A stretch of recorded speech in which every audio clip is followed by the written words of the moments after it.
Hello दोस्तों, सब कैसे हो। आई होप सब अच्छे होंगे एंड सब की तैयारी अच्छी चल रही होंगी। तो स्वागत है आपकी मेरी एक और नई वीडियो में। तो पिछले वीडियो में हमने चंद वंश से संबंधित 10 क्वेश्चनों को सॉल्व किया था और आई होप आपको वो वीडियो अच्छी लगी होगी। और जिन भी दोस्तों ने मेरी वो वीडियो नहीं देखी है तो प्लीज़ आप उस वीडियो को देख लीजिए। मैं उसका लिंक भी डिस्क्रिप्शन में दे दूंगा, आप वहाँ से भी जाके उस वीडियो को देख सकते हैं। क्योंकि दोस्तों मैंने उस वीडियो में आपको जो 10 क्वेश्चन सॉल्व कराए हैं वो बहुत इंपॉर्टेंट क्वेश्चन है और जो मैंने उससे बनने वाले फैक्ट भी आपको बताए हैं तो जो कि हमारे आगामी परीक्षाओं में बहुत इंपॉर्टेंट होने वाले हैं। अगर किसी भी मेरे दोस्त को वो वीडियो एक बार समझ नहीं आती है तो आप उस वीडियो को बार बार देखिए, जिससे कि आपको वो सब क्वेश्चन आसानी से याद हो जाएं और वो फैक्ट भी आसानी से याद हो जाएं। और अगर आगामी परीक्षाओं में इस टॉपिक से एक भी क्वेश्चन आपके पेपरों में बनता है तो आप उसे आसानी से कर लोगे और उसमें कोई गलती नहीं करोगे।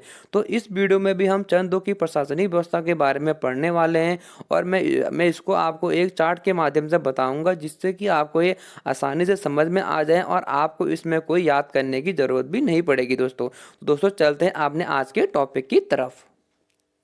दोस्तों इस टॉपिक में मैं आपको चंदों की प्रशासनिक व्यवस्था के बारे में बताऊंगा कि चंदों के समय सबसे बड़ा अधिकारी कौन होता था और कौन कौन से पद होते थे। तो आप इस वीडियो को लास्ट तक देखिए, जिससे कि ये आपको आसानी से समझ में आ जाए और मैं आपको एक चार्ट के माध्यम से बताऊंगा, जिससे कि आपको आसानी से याद भी हो जाएगा।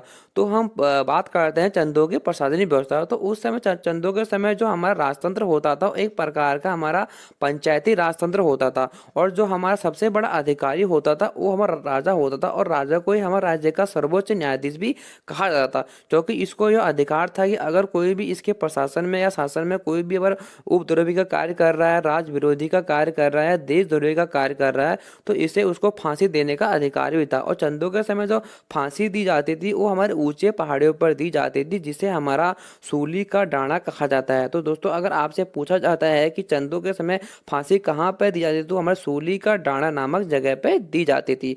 और जो हमारे राजा के नीचे दूसरा सबसे बड़ा पद होता था वो हमारा दीवान का होता था और जो भी राजा के सैनिक मामले थे ये सब हमारा दीवान दिखता था। और दीवान उस टाइम हमारे जोशी हुआ करते थे। तो उसे कौन हुआ करते थे? जोशी हुआ करते थे। तो हमने चंदू के समय पढ़ाई होगा शिवदेव जोशी, हर्षदेव जोशी, तो वो सब कहते हैं हमारे राजा के दीवान हुआ करते थे।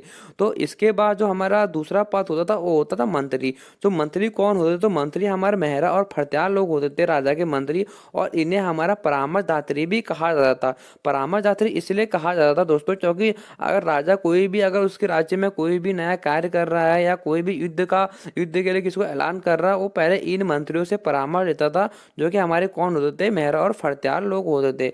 और जो मेहरा और फरत्याल लोग होते थे इन्हें हमारा तामपत्रों में हमारा 15 पौड़ी विश्व भी कहा गया है। क्या कहा गया दोस्तों? हमारा 15 पौड़ी विश्व भी कहा गया है।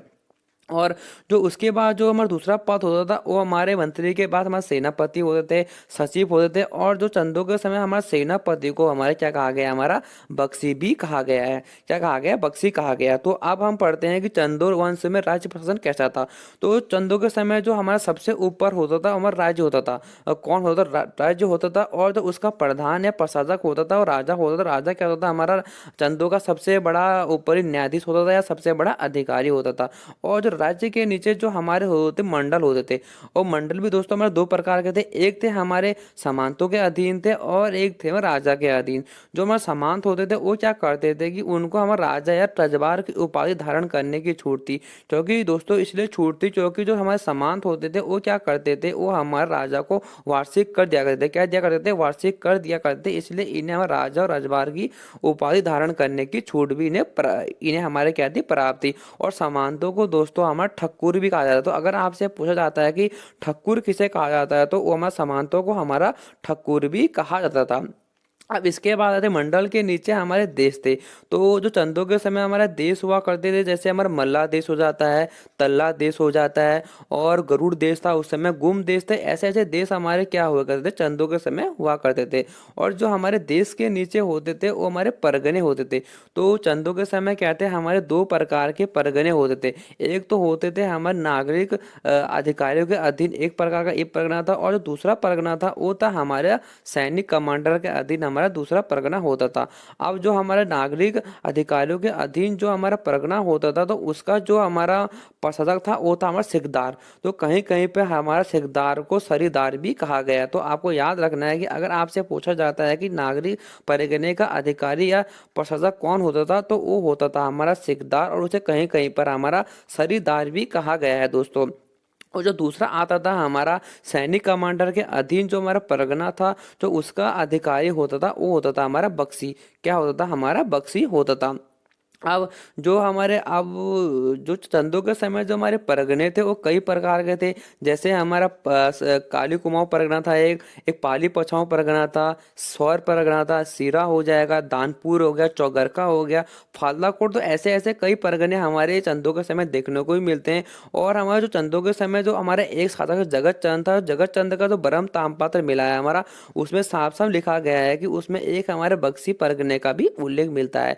और जो तराई भाबर का इलाका था, वहां पे भी हमारे 6 परगने थे। कौन कौन से थे? एक था हमारा बक्सी परगना था दोस्तों, और एक था छिनकी परगना था, एक था माल परगना था, और एक बुक्साड़ परगना हो गया, मुंडिया परगना, किलपुरी परगना। ऐसे ऐसे हमारे परगने तराई भाबर में भी देखने को मिलते थे। हो गया। तो अब जो हमारी प्रशासन की सबसे छोटी इकाई होती थी उस टाइम में, वो होती थी परगने या गरखे होती थी। तो दोस्तों जो हमारे परगने थे वो हमारे गरखों में विभक्त थे, और जो हमारा काली कुमार या माल भाबर का इलाका था वहाँ पे इन गरखों को हमारा पट्टी कहा जाता था। और जो हमारा सौर सिरा अन्य परगनों का इलाका था वहाँ पे इन्हें हमारा गरखे कहा जाता था। और जो ये गरखे होते थे ये हमारे देश से छोटा हुआ करते थे। और जो हमारे गरखों का प्रशासक या बड़ा अधिकारी होता था उसे हमारा नेगी कहा जाता था। और इसके बाद जो गरखे होते थे वो कई गांवों में विभक्त थे, और जो गांव के मुखिया को हमारा क्या कहा जाता था? बूढ़ा और सयाना कहा जाता था। जो हमारा दारमा और जौहर का इलाका है वहाँ पे हमारे गांव के मुखिया को हमारा बूढ़ा कहा जाता था। और जो हमारा पाली परगना और सल्ट का इलाका है वहाँ पे हमारे गांव के मुखिया को हमारा सयाना कहा जाता था। और जो हमारा बूढ़ा या सयाने से जो हमारा छोटा पद होता था उसे हमारा थोकदार कहा जाता था। और जो हमारे ये बूढ़ा और सयाना होते ये क्या होते थे? अपने अपने गाँव में न्यायाधीश का कार्य भी करते थे। अगर जो इनके गाँव में अगर कोई भी हमारा मामला आता, जैसे दीवानी मामले हो जाएंगे, चोरी का मामला होते तो ये क्या करते थे? हमारा एक तो यहाँ पे पंचायत बिठाते थे, और जहाँ पर ये पंचायत बैठती थी उसे इन्होंने हमारा बूढ़ा चौरा नाम दिया गया। दोस्तों अगर आपसे पूछा जाता है कि चंदू के समय जहाँ पर पंचायत होती थी उसे क्या नाम दिया गया, तो उसे हमारा बूढ़ा चौरा नाम दिया गया है। तो इसके बाद जो बूढ़ा सयाने के बाद जो हमारा पद होता था वो हमारा प्रधान का पद होता था। तो प्रधान क्या करता था? हमारा जो भी उसके अंदर जो भी गाँव थे वहाँ से लगान वसूल करके ये हमारा बूढ़ा और सयाना को देता था, वो कर के रूप में देता था। और जो हमारे प्रधान के नीचे भी हमारे 2 पद रखे गए थे, एक हमारा कोटल का पद रखा गया था और एक प्रहरी का पद रखा गया था। तो कोटल क्या होते? जो ये कोटल क्या करते थे? हमारा प्रधान के अधीन काम करके क्या करते थे? जो भी प्रधान लगान वसूल करके लाता था तो इसका हिसाब किताब हम पूरा क्या करते थे? हमारा कोटल देखता था। और जो दूसरा पद था प्रहरी, ये क्या करता था? एक चौकीदार का काम करता था। जब हमारे चंदों के समय हमारे रात में लोग सो जाते तो क्या करता? चौकीदारी का काम करता था। और एक प्रकार का डाकिया भी होता था, क्योंकि जो चंदों के समय जो हमारा अनाज का छठा भाग जिसे हमारा गल्ला चहाड़ा कहा गया है उसे क्या करता था? इकट्ठा करने का काम भी कौन करता था? हमारा प्रहरी करता था, और इसे हमारा पौरी भी कहा जाता है। तो दोस्तों जो चंदों के समय जो अन्य पद होते थे तो उसमें सबसे पहला पद था थातवान। तो थातवान क्या होता है? एक भूमि का मालिक होता था। तो राजा क्या करता था? अगर किसी भी व्यक्ति को उसकी बहादुरी से प्रसन्न होकर रौत या जागीर जमीन के रूप में देता था उसे हमारा थातवान कहा जाता, और थातवान को हमारा भूमि का मालिक कहा जाता। और राजा जो हमारा जमीन थातवान को देता था, और जो उस जमीन पर हमारे पहले से लोग कार्य कर रहे होते हैं तो थातवान क्या करता था? उन्हें उसकी जमीन से निकालता नहीं था, और उन उन लोगों को हमारा जो नया थातवान था उसके अंदर रहकर ही काम करना पड़ता था।